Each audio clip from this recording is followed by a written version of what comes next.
प्रिय देशवासियों, आदरणीय मित्रों, नमस्कार। मैं हूं सुरेंद्र। गुजरात से आए दो गुजरातियों ने एक स्कूल खोला है जिसका प्रिंसिपल, हेडमास्टर, मास्टर नीपढ़, अनपढ़, गुंडे और भ्रष्ट बदमाश हैं। यह देश के पैसों की उगाही वाला स्कूल है जहां लोकतंत्र यानी डेमोक्रेसी को बेचा और खरीदा जाता है। पढ़े लिखे लोग परीक्षा यानी एग्जाम देते हैं और कॉपी अनपढ़ जांच करते हैं। एक नित्य देश विदेश की यात्रा पर रहता है, दूसरा इनके सुख सुविधाओं की पूर्ति करता है। ये दोनों सरकार के शीर्ष नेता पिछले 12 वर्षों से यही कर रहे हैं।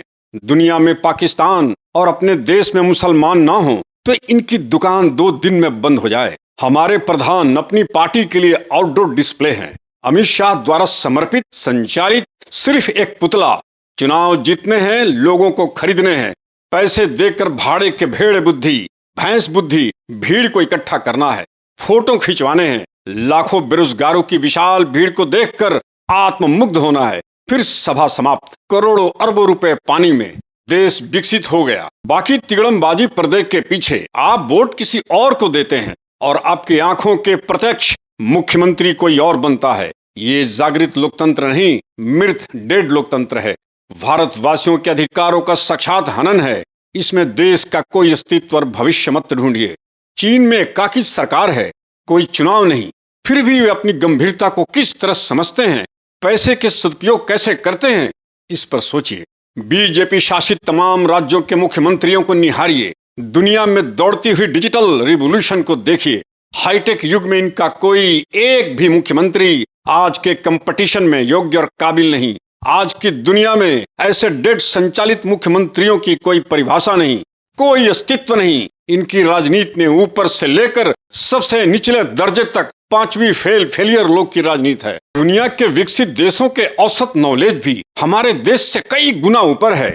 योग्य, इनोवेटिव, क्रिएटिव, साइंस वाले लोगों की वहाँ खोज है और यहाँ निपढ़ लोगों के मुख्यमंत्री पद, 85 विभाग, अपार मौज मस्ती के सिंहासन दिए जा रहे हैं, देश को लुटाए जा रहे हैं। अगर आप सोचते हैं कि सिस्टम व्यवस्था का निर्माण, कुशल नेतृत्व का दायित्व ऐसे लोग सक्षम बनाएंगे तो देश की यह भारी भूल होगी। ये आत्मघाती सोच है। ऐसे हाथों की बागडोर में एआई का जिक्र करते हो, सिलिकॉन वैली का जिक्र करते हो, जो अपने महान देश की लाखों वर्षों की संस्कृति सभ्यता को इजराइल में लोहे के तमगे पर बेच आता हो, उनका जिक्र करते हो। पूरा देश दिमाग खोलकर समझ ले, हमारे प्रधान को सिस्टम, व्यवस्था और आम लोगों की, उनकी जुड़ी जिंदगी से कोई लेना देना नहीं। हिंदू और मुसलमानों से भी इन्हें कोई लेना देना नहीं।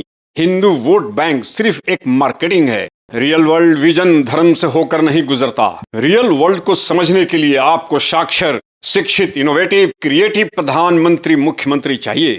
अन्यथा हम दूसरे देशों के कंधों पर ही लटके रहेंगे, पेंडुलम की तरह झूला झूलते रहेंगे।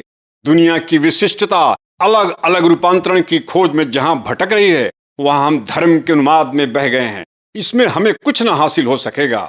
दुनिया हमारे संविधान को देखकर नहीं दौड़ती। अनुशासित शिक्षा, law and order, power house vision, discipline देश को महान बनाते हैं।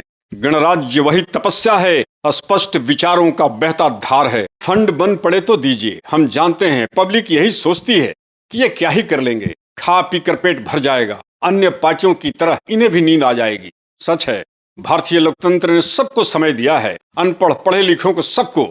गणराज्य पार्टी की उत्तेजना, ऊर्जा, थिंकिंग, विजन, रिवॉल्यूशन कांग्रेस और बीजेपी को निपटाने में नहीं है।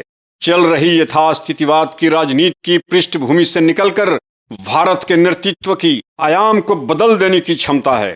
गणराज्य, सोचिएगा। नमस्कार।